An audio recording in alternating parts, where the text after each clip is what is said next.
8장 자 18절부터 볼게요. 생각하건대 현재의 고난은 장차 우리에게 나타날 영광과 비교할 수 없도다. 피조물이 고대하는 바는 하나님의 아들들이 나타나는 것이니 피조물들이 허무한데 굴복하는 것은 자기 뜻이 아니요 오직 굴복하게 하시는 이로 말미암으니라. 그 바라는 것은 피조물도 썩어짐의 종노릇 한 데서 해방되어 하나님의 자녀들의 영광의 자유에 이르는 것이니라. 아멘. 여기까지 먼저 볼게요. 피조물이 다 이제까지 함께 탄식하며 함께 고통을 겪고 있는 것을 우리가 아느니라. 여기까지 먼저 보면 현재의 고난이라는 부분을 말하고 있어요. 이 고난이라는 말을 할 때 앞에 보면 나오지만 이제 우리가 그 양자의 영을 받았잖아요. 그리스도의 영을 받아서 이제 하나님의 자녀가 됐다는 사실을 이제 확인하게 되고, 그래서 하나님을 아버지라 이제 부르시게 되는데, 그 성령이 우리 안에 들어오게 됨으로써 나타나게 되는 어떤 그 현상, 그러니까 당신에게 그리스도의 성이 있느냐, 있다면 이런 일이 따라온다라고 하는, 성령이 몸으로 말미암아 따라오게 되는 그 필수적인 어떤 코스가 고난이라고 하는 거예요. 고난. 그래서 우리가 지난주에 봤다시피 만약에 자녀라면 상속자다. 상속자. 하나님의 상속자이기 때문에 그리스도와 함께 한 상속자니 우리가 그와 함께 영광을 받기 위하여 고난도 함께 받아야 할 것이다 라고 하잖아요. 그러니까 하나님의 자녀가 되었다라면 원래 아들은 누구예요? 원래 하나님의 아들은 예수님이잖아요. 예수님은 육신 가운데 죄가 없는 분이기 때문에 그대로 성령이 함께 하셨던 분이고, 우리는 어때요? 우리는 날 때부터 죄 있는 육신을 갖고 나기 때문에 우리 가운데 성령이 함께 할 수가 없어요. 할 수 없는데 어떻게 함께 하게 됐어요? 십자가에 죽으신 예수로서의 피로 말미암아 그 피가 덮인 채로 우리는 속성은 육신에 속한 자들이고 마귀와 연관들 붙어있는 자들인데, 우리 덮어 씌워진 예수로서의 피로 말미암아 성령께서 거기 함께 하시는 거잖아요. 그래서 계속 육신의 본성이 튀어나올 때마다 우리는 우리의 본성으로서는 하나님 자녀가 될 수가 없다는 사실을 알아가는 거고, 어떻게 우리가 아빠 아버지를 보시게 되지 하나님을 라고 할 때 양자의 영 어떻게 오게 되냐면 예수로서의 핏뿌림 위에서 양자의 영이 성령께서 역사하시게 된 거죠. 그러니까 우리는 본질은 원래 DNA 유전자는 하나님 아버지의 아들이 아닌데 예수로서의 핏뿌림 안에서 이제 양자로 이제 들어오게 된 자들이란 말이죠. 그러니까 진짜 아들은 예수님밖에 없고, 항상 그래서 성령께서 그걸 알게 하시는 거예요.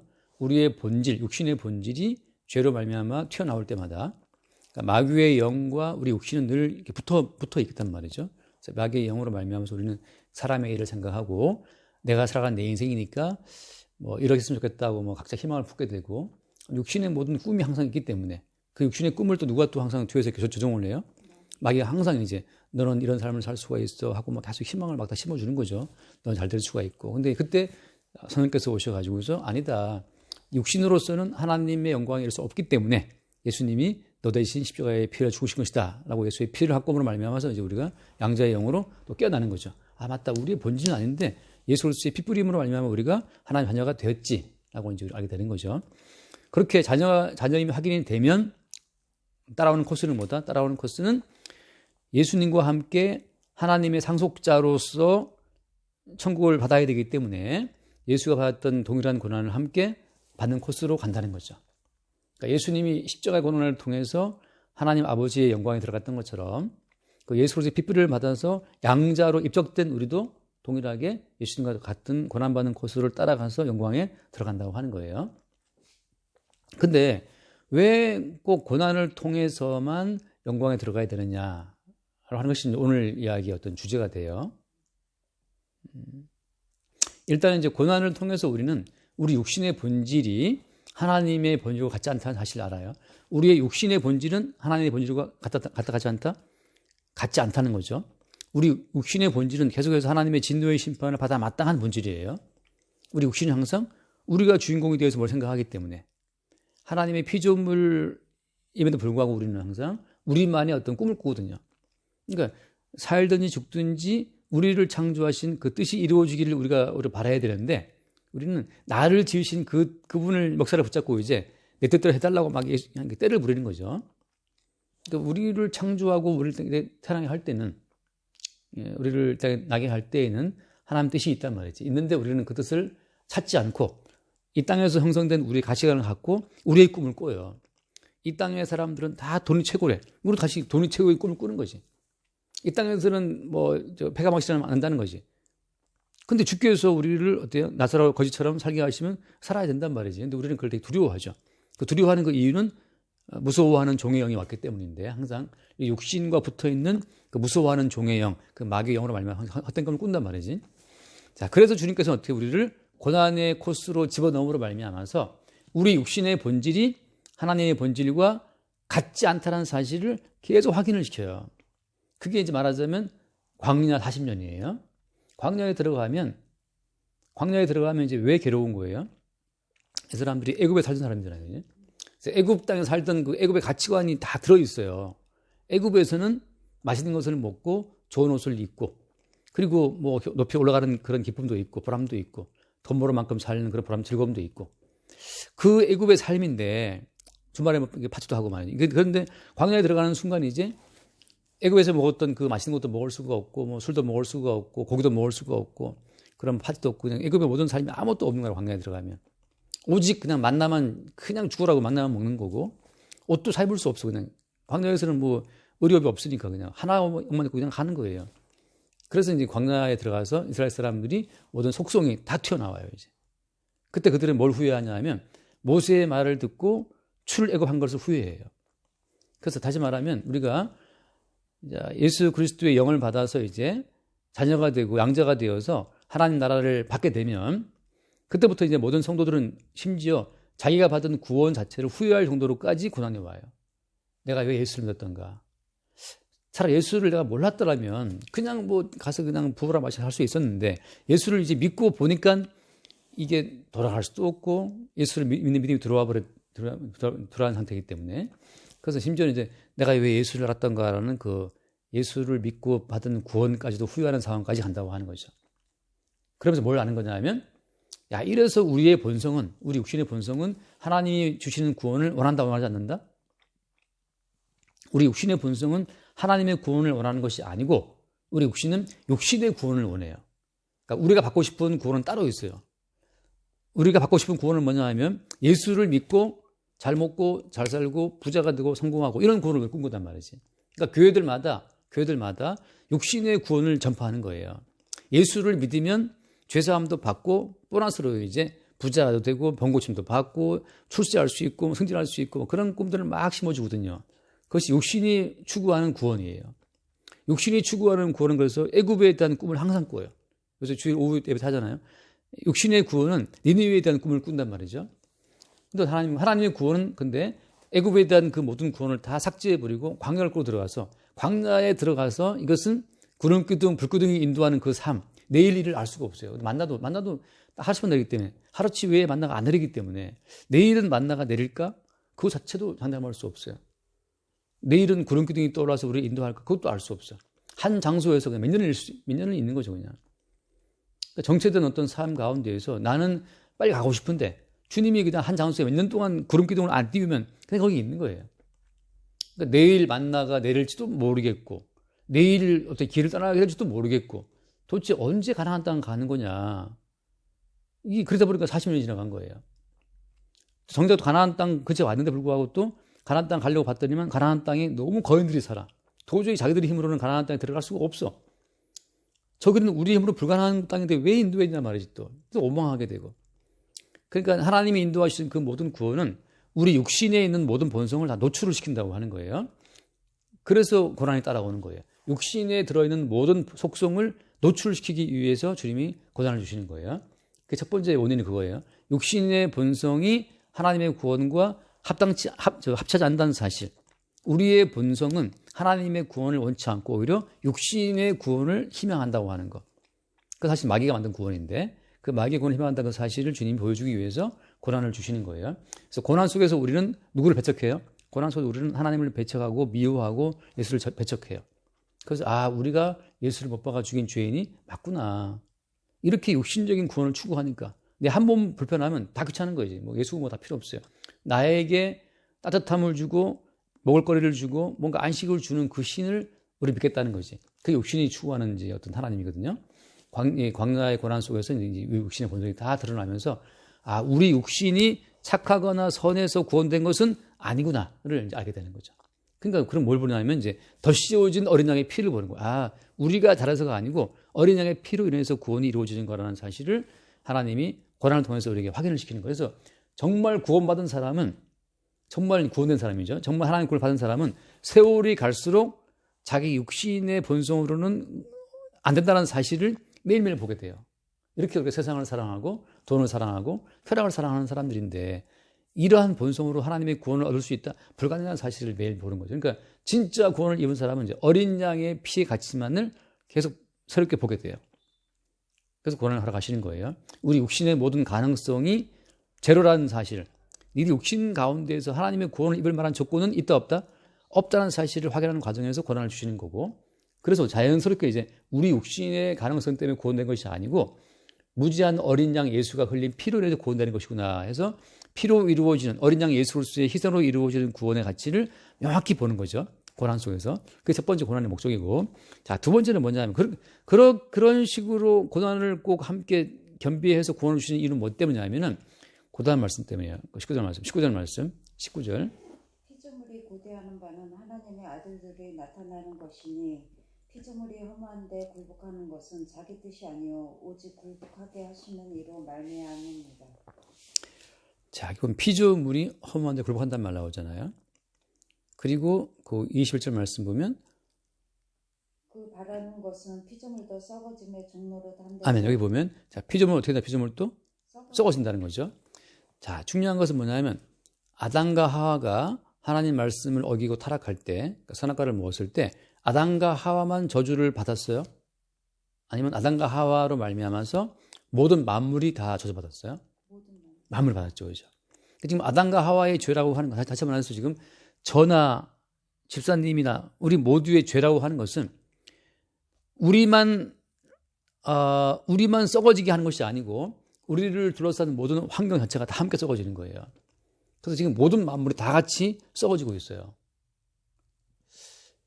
지금 우리가 뭐 지구 온난화를 위해서 뭘 한다고 말하잖아요. 또 뭐 옛날에 뭐 자연보호 한다고 막 애를 쓰고 그러는데 이 모든 만물은 사실 인간 때문에 썩어지고 있는 것이고 인간 때문에 지구가 망가지고 있는 것인데 인간들이 아무리 지구를 어떻게 고치려고 애를 쓴다 하더라도 인간 자체가 지금 죄로 물들어 있기 때문에 노력을 해도 이 모든 피조물은 바뀌어지지가 않아요. 인간의 부패한 것처럼 모든 피조물도 같이 부패해서 썩어지고 있는 거예요. 그래서 우리가 창세기 우리가 알잖아요. 창세기 말씀은 약간 미리 한번 보고 나오면은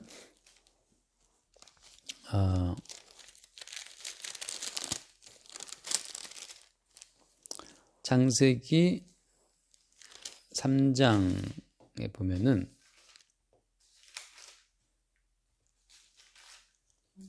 네, 창세기 3장 17절 말씀 볼게요. 3장 17절을 보면 아담에게 이르실 때 내가 내 아내의 말을 듣고 내가 내게 먹지 말라 한 나무의 열매를 먹었은즉 땅은 너로 말미암아 저주를 받고라고 하거든요. 그러니까 땅은 누구 때문에? 너로 말미암아. 땅은 아담 때문에 저주를 받게 된 거예요. 그래서 18절 말씀 봐요. 땅이 내게 가시덤불과 엉겅퀴를 낼 것이라. 내가 먹을 것은 밭을 네. 자, 땅이 너 때문에 저주를 받아서 가시덤불과 엉겅퀴를 낸다는 거죠.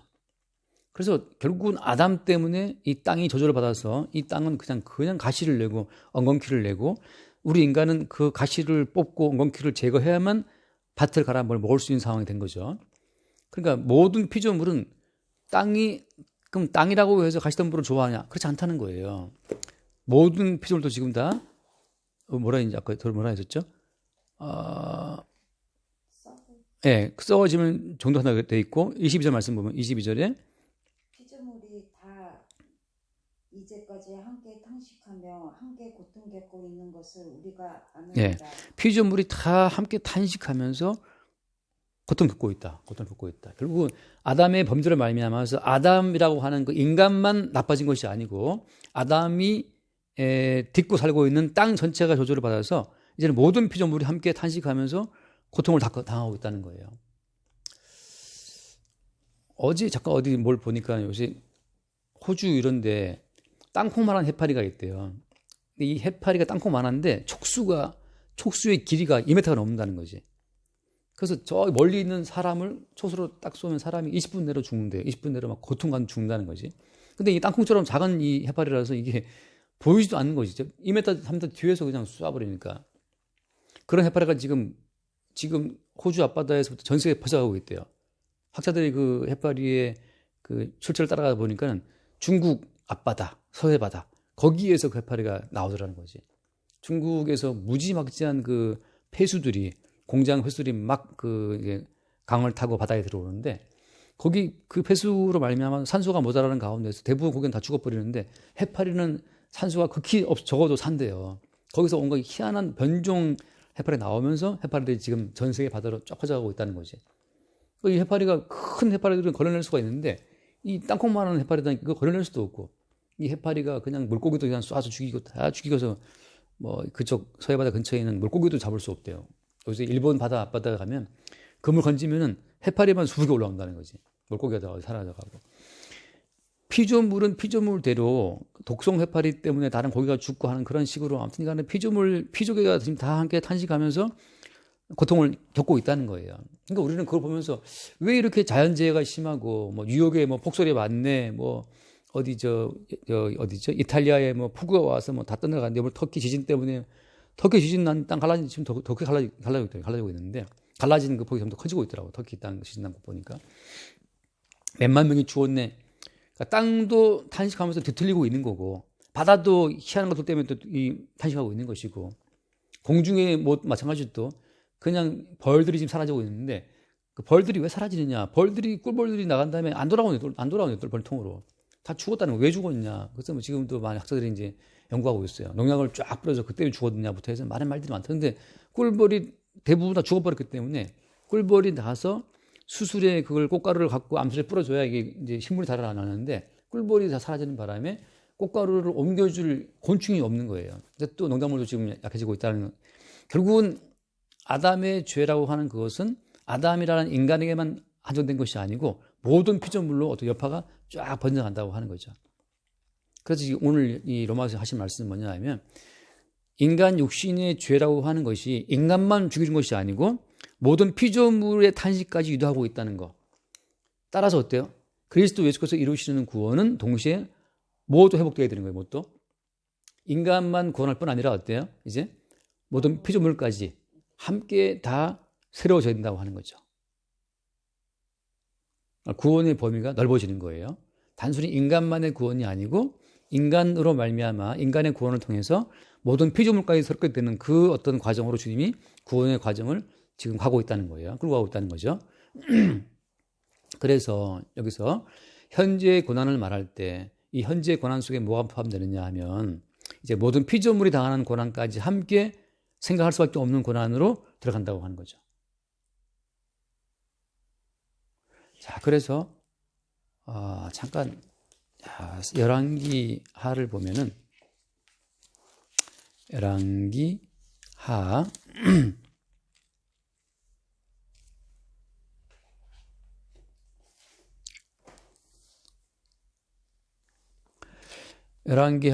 4장을 볼게요. 열왕기하 4장을 보면은 거기에 열왕기하 4장 38절 말씀을 먼저 볼게요. 38절에 보면은, 제가 먼저 볼게요. 엘리사가 다시 길갈에 이르니 그 땅에 흉년이 들었는데, 자, 그 땅의 흉년도, 이 땅의 이제 재앙이죠. 흉년도 들었는데, 현재 제자들이 엘리사 앞에 앉은지라 엘리사가 자기 사안에게 이를 때 큰 소리를 걸고 제자들을 위하여 국을 끓이라. 한 사람이 채소를 캐러, 읽어요? 네네. 한 사람이 채소를 캐러 들에 들포도 넝굴을 만나 그것에서 들호박을 따서 옷자락에 채워 가지고 돌아와 썰어 국 끓이는 솥에 넣되 그들은 무엇인지 알지 못하는지라. 이에 퍼다가 무리에게 주어 먹게 하였더니 무리가 국을 먹다가 그들이 외쳐 이르되 하나님의 사람이여 솥에 죽음의 독이 있나이다 하고 능히 먹지 못하는지라. 엘리사가 이르되 그러면 가루를 가져오라 하여 솥에 던지고 이르되 퍼다가 무리에게 주어 먹게 하라 하매 이에 솥 가운데 독이 없어지니라. 아멘. 여기 보면은 선지자들을 위해서, 자기들을 위해서 이제 엘리사가 국을 끓이라서 국을 끓이라고 사람이 와서 뭐 채소를 캐갖고 들어박수 넣고 해서 뭐 썰어서 이제 국 끓였잖아요. 근데 넣었는데 그 국에 뭔가 모르게 독초가 따라 들어오게 된 거죠. 그래서 독이 있다, 죽은 독이 있다 해서 먹지 못하고 있을 때 엘리사가 가루를 가지고 와서 던져갖고 독을 없게 했다. 이런 말 나온단 말이죠. 이런 엘리사 선지자의 이런 말이, 아니 국 끓였는데 국에 독이 들었다. 그 독을 없애는 이런 모든 과정이 여기 왜 들어가 있냐 하면, 인간의 모든 죄로 말미암아서 이제는 우리가 먹고 마시는 그 국조차도 어때요? 거기에도 독이 따라 들어왔다는 사실을 미리 보여주는 거거든요. 다시 말해서 이제는 인간의 죄가 점차적으로 모든 자연 만물까지 확대가 됨으로 말미암아서 모든 피조물이 함께 탄식하고 고통받는다는 사실을 보여주는 거예요. 이런 식의 이야기가 이제 먼저 딴 거 볼게요. 신명기를 말씀 볼게요. 신명기를 잠깐 볼게요. 신명기 28장. 신명기 28장을 보면 28장 자 20절 말씀 볼게요. 신명기 28장 20절을 보면은 28장 20절 네가 악을 행하여 그를 잊음으로 내 손으로 하는 모든 일에 여호와께서 저주와 혼란과 책망을 내리사 망하며 속히 파멸하게 하실 것이며 여호와께서 내 몸에 연병이 들게 하사 내게 들어가 차지할 땅에서 마침내 너를 멸하실 것이며 여호와께서 폐병과 일병과 염증과 학질과 한재와 풍재와 썩는 재앙으로 너를 치시리니 이 재앙들이 너를 따라서 너를 진멸하게 할 것이라. 다음. 내 머리 위에 하늘은 노시 되고 내 아래의 땅은 철이 될 것이며 여호와께서 비 대신에 티끌과 모래를 내 땅에 내리시리니 그것들이 하늘에서 내 위에 내려 마침내 너를 멸하시리라. 아멘. 그래서 보면 지금 이제 여기서 이제 28장 말씀이 순종하는 자가 받을 복과 그다음에 28장 20절부터 이제 불순종하는 자가 받게 될 저주가 또 나와 있는 얘기예요. 28장 굉장히 유명한 장이에요. 28장은 축복과 저주가 나눠지는 장이라고 해서. 근데 여기 보면 20절에 네가 악을 행하여서 하나님을 잊어버리면 여호와께서 너에게 어떤 이제 파멸을 내리시는데, 그때 말씀하시는 것이 네 몸에 연병, 전염병이죠. 코로나 같은 전염병이죠. 네 몸에 연병이 들게 하고, 그다음에 폐병이 들게 하고, 열병, 염증, 뭐 학질, 한재, 풍재, 썩는 재앙을 내리고, 그다음에 내 머리 위에 하늘은 노시 되고 내 아래 땅은 철이 된다. 그다음에 뭐 비 대신에 어때요? 티끌과 모래가 내린다. 요즘 이제 황사 같은 황사. 중국에서 막 모래 날아오잖아요. 그처럼 비가 내려야 될 하늘에서 티끌과 모래가 그냥 내려가지고 쫙 덮는 거죠.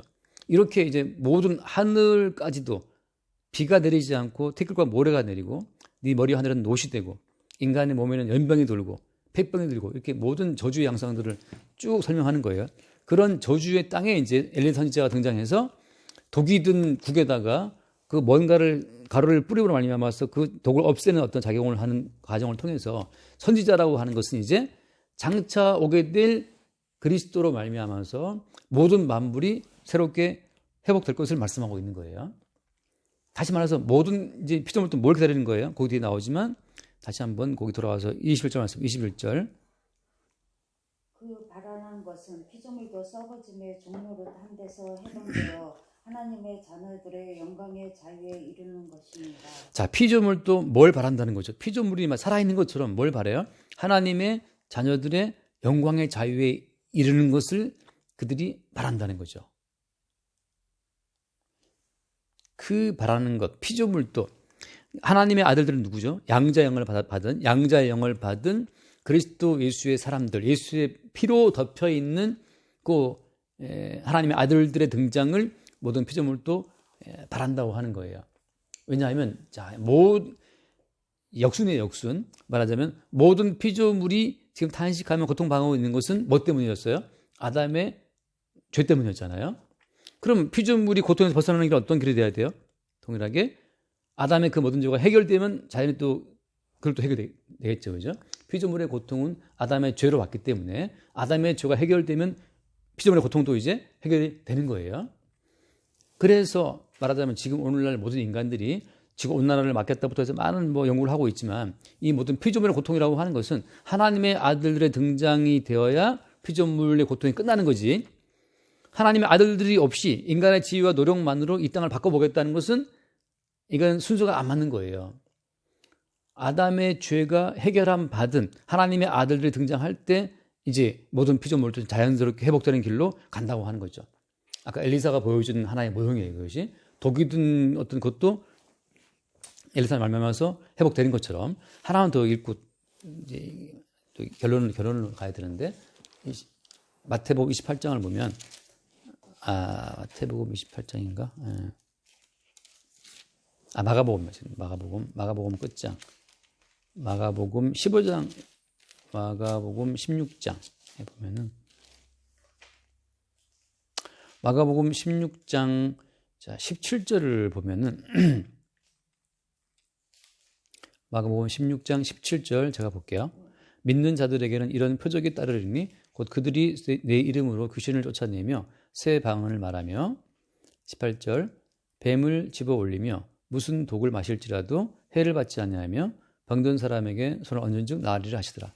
이거 보면 이제 예수님이 제자들에게 보내면서 했던 말씀인데 믿는 자들이 따라오는 표적을 예언하시면서 했던 말 가운데 하나가 뭐냐 하면 뱀을 집어 올린다. 뱀을 왜 집어 올려요? 쓸데없이. 심심해서 집어 올리나? 내 친구 같은 경우도 그냥 예수 안 믿지만 뱀 잘 집어 올리더라고. 뱀을 집어 올리고 무슨 독을 마실지라도 해를 받지 않는다. 병든 사람에게 손 얹으면 나으리라. 다시 말해서 죄로 인해서 탄식하는 이 모든 피조 세계가 하나님의 아들들, 믿는 사도의 등장으로 말미암아서 이 모든 피조 세계가 점차 회복될 것을 말씀해 주고 있는 거예요. 이러한 것의 연장선상에서 이제 예수님께서 보여주신 표적이 많잖아요. 그런데 가나 혼의 잔치에서 물로 뭘 만들었어요? 물로 포도주를 만들었잖아요. 그러니까 지금 현재 있는 이 모든 피조 세계는 어때요? 물이라고 해도 그 물도 어때요? 저주 가운데 있는 물인 거예요. 모든 피조 세계가 다 저주 가운데 있어요. 저주 가운데 있는 그 물을 뭐로 바꿨다? 포도주로 바꿨잖아요. 그러니까 예수 그리스도께서 등장함으로 말미암아서 이제 모든 피조계의 어떤 질서가 바뀌는 거예요. 물에서 포도주로. 그다음에 풍랑치는 바다로 예수께서 걸어가시면서 명령하시니까 바다가 잔잔해지죠. 그 인간이 지나갈 때 풍랑을 그래서 빠뜨려 죽여야 되는 바다인데, 그러니까 바다도 지금 굉장히 고통스러운 거예요. 왜냐하면 피조물을 인간을 죽여야 되는 상황이니까. 근데 그 예수님이 명령하심으로써 모든 바람과 바다가 잔잔해지는 것처럼 이제 예수님의 등장을 말미암아서 모든 피조 세계가 하나씩 자리를 잡아갈 것을 보여주고 있는 그런 내용인데, 다시 하나만 더 읽고 결론을 낼게요. 마태복음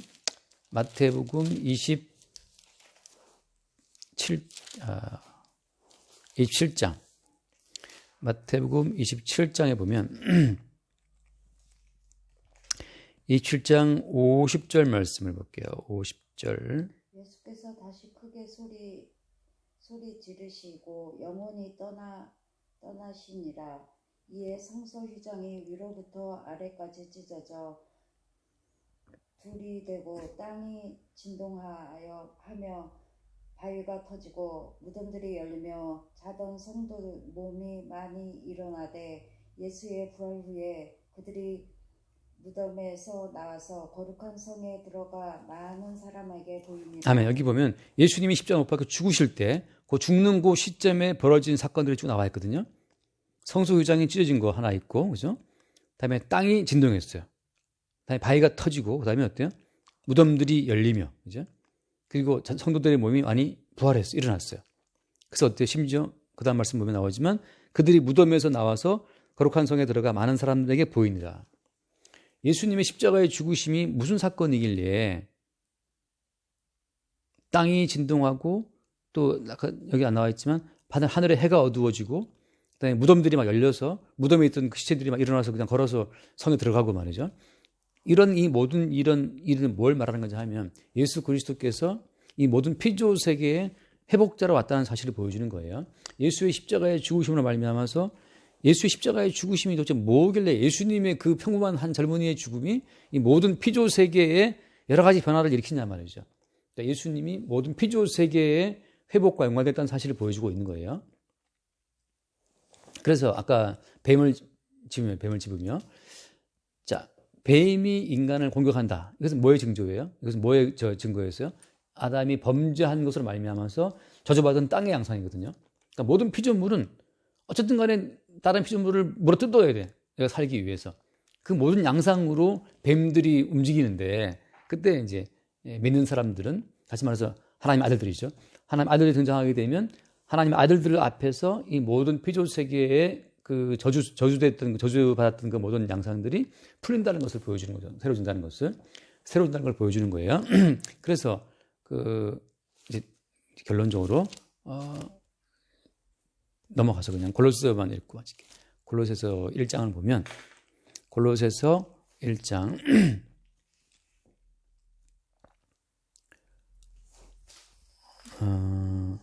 골로새 1장 이제 16절 말씀 볼게요. 15절. 그는 보이지 아니하는 하나님의 형상이시요 모든 피조물보다 먼저 나신 이시니 만물이 그에게서 창조되되 하늘과 땅에서 보이는 것들과 보이지 않는 것들과 혹은 왕권들이나 주권들이나 통치자들이나 권세들이나 만물이 다 그로 말미암고 그를 위하여 창조되었고. 자, 원래 이게 오늘 이 말을 해야 되는데 지금 다음에 또 하겠죠. 모든 만물은 원래 예수 그리스도를 위해서 만들어진 거예요. 그러니까 우리가 이제 나 왜 태어났을까? 물어보면 피조물은 스스로 답을 구할 수 없어요. 우리는 피조물이기 때문에 우리를 지으신 분한테 물어봐야 되거든요. 근데 우리를 지으신 분이 하신 말이 뭐냐면 모든 만물들은 그로 말미암고 그를 위하여 창조되었다라고 하거든요. 나 왜 태어났을까 보게 되면 그를 위해 만들어진 거야. 그가 누군데? 예수님이에요. 예수 그리스도를 위해서 만들어졌다. 자, 그러면 바로 예수 그리스도를 위해서 만들어진 모든 세상이기 때문에 지금 이 모든 만물이 고통 가운데 있다. 그냥 뭐 식물에 막 독이 있고 말이죠. 뱀들은 막 사람을 물어서 그냥 독을 퍼뜨리고 해파리가 나타나서 바다를 어떻게 점령하고 막 그러고 상황이 벌어지는데 그 모든 피조물은 누구를 위해 만들어졌다? 그리스도 예수로 만들어진 거란 말이죠. 자, 그럼 그리스도 예수로 만들어졌기 때문에 그리스도 예수께서 친히 이 모든 만물을 회복시키는 그 모든 과정 속에서 1차적인 것은 뭐예요? 1차적인 것은 그리스도 예수의 영을 넣어서 양자가 되게 하는 자들. 예수가 아들이기 때문에 예수의 아들 되심처럼 예수의 피로 인해 등장하게 될 하나님의 아들들을 먼저 만들어내는 거예요. 아담은 타락했지만 이제 예수께서 만들어내신 새로운 어떤 피조물, 새로운 존재들은 이제 이 모든 만물을 새롭게 할 수 있는 존재들로 예수께서 만들어내시는 거예요. 그래서 순서가 인간의 타락으로 피조물이 고통하게 되었고 이제는 어때요? 다시 역순으로 이제 하나님의 아들들을 만들어내므로 말미암아서 모든 피조물을 새롭게 하시는 그 모든 일을 전개한다고 하는 거죠. 이때 하나님의 아들들은 자, 누구의 통치를 받아요? 아들들은 머리이신 예수의 통치 가운데 움직이는 거죠. 그래서 머리이신 예수의 통치 가운데 있을 때 이 모든 만물은 어떻게 된다? 모든 만물은 새로워진다고 하는 거예요. 새로워진다.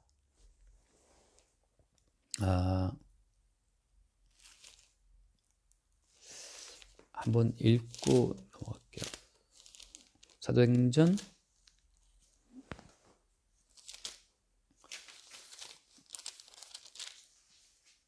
28장에 보면은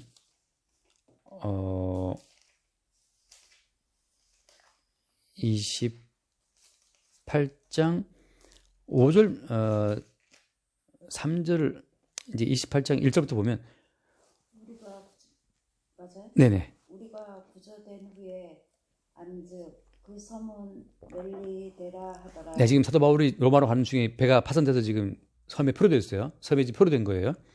2절 말씀. 비가 오고 날을 차며 온 주민들이 우리에게 특별한 동정을 하여 불을 피워 우리를 다 영접하더라. 3절 보세요.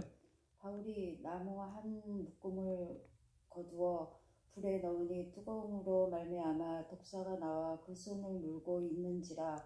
온 주민들이 이 짐승이 그 손에 매달려 있음을 보고 서로 말하되 진실로 이 사람은 살인한 자로다. 바다에서는 구조를 받았으나 공의가 그를 살지 못하게 함이로다 하더니 바울이 그 짐승을 불에 떨어 버릴 때 조금도 상함이 없더라. 그들은 그가 붙든지 혹은 갑자기 쓰러져 죽을 줄로 기다렸다가 오래 기다려도 그에게 아무 이상이 없음을 보고 돌이켜 생각하여 말하되 그를 신이라 하더라. 아멘. 여기 보면 그 표류된 그 멜대 표류된 그 섬에서 사도 바울이 그 불을 이제 그 모닥불을 이렇게 피우다가 그 나무 묶음 속에 있는 독사에 물렸잖아요. 독사에 물린 거 보고 다들 원주민들이 죽었다 그러는데 바울이 그냥 짐승을 불에 떨어버리고 멀쩡하니까 그 원주민들이 사도 바울을 보고 말하기를 야 신이다 했단 말이죠. 그래서 그 뒤에 나오지만 이제 이 섬에 많은 사람이 또 예수를 믿게 돼요. 이런 과정 가운데에서 자 저주받은 이 모든 만물들이 하나님의 아들들의 등장 앞에서 그 모든 저주성을 잃어버리게 되는 거죠. 다시 말해서 원래 질서, 원래의 그 창조의 질서가 지금 회복되는 과정에 있는 거예요. 그래서 간단하게 마칠게요. 뭐냐 하면은 창세기 1장에 보면 하나님이 사람을 지을 때 어떻게 지었어요?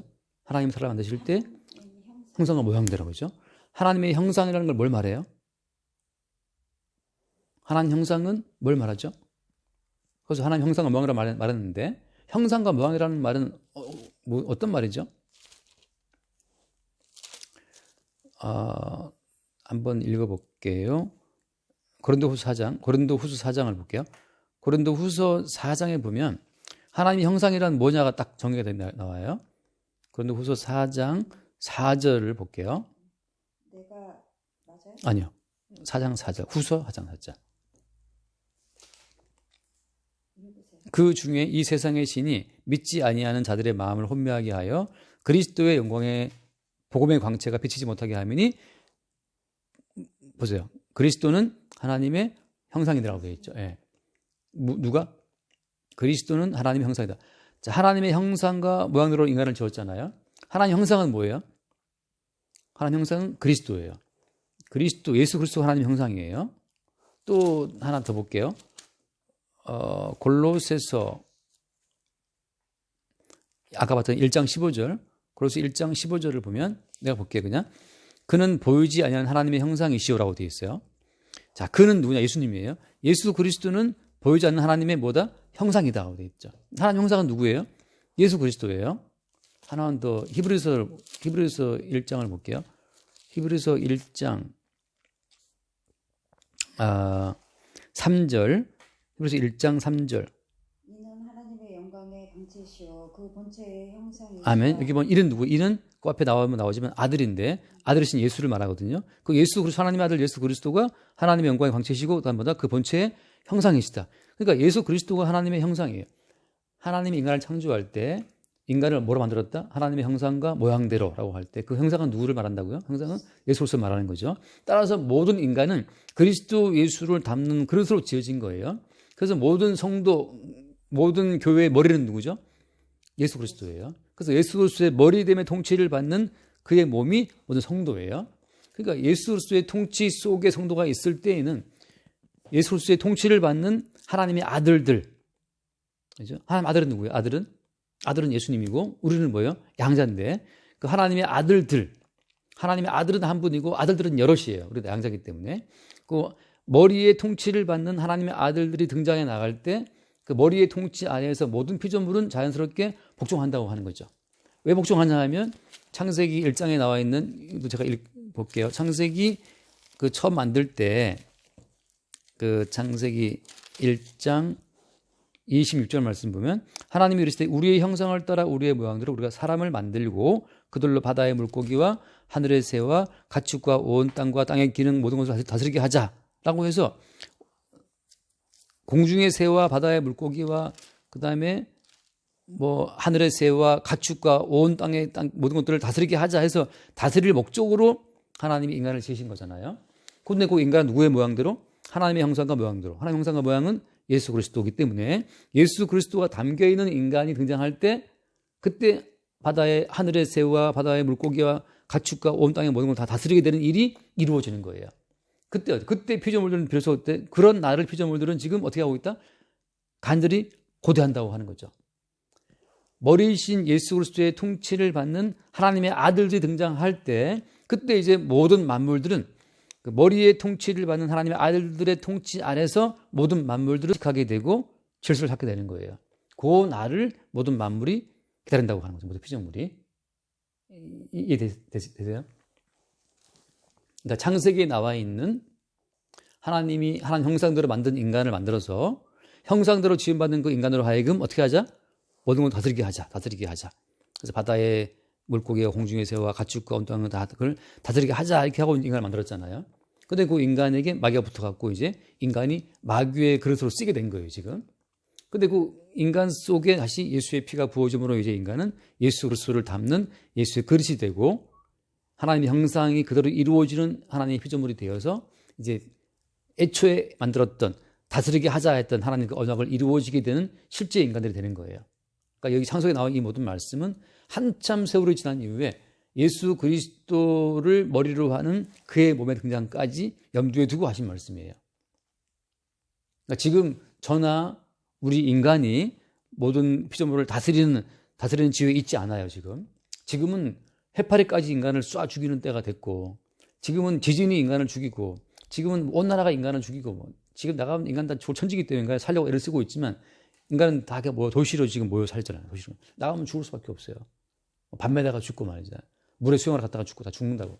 그래서 인간들은 최대한 죽은 표에서 도시에 모여 살고 있지만, 사실 이것이 인간의 본래 모습은 아니고, 모든 피조물들은 제발 하나님의 형상이신 그리스도의 통치를 받아서 자기들을 다스려줄 하나님의 아들들이 나타나기를 기다리고 있다는 거예요. 다시 지금 모든 피조물은 지금 또 하나님의 형상이신 예수 그리스도의 통치를 받아서 자기들을 다스려줄 누구를? 하나님의 아들들을 기다리고 있다. 이게 오늘 공부의 결론이에요.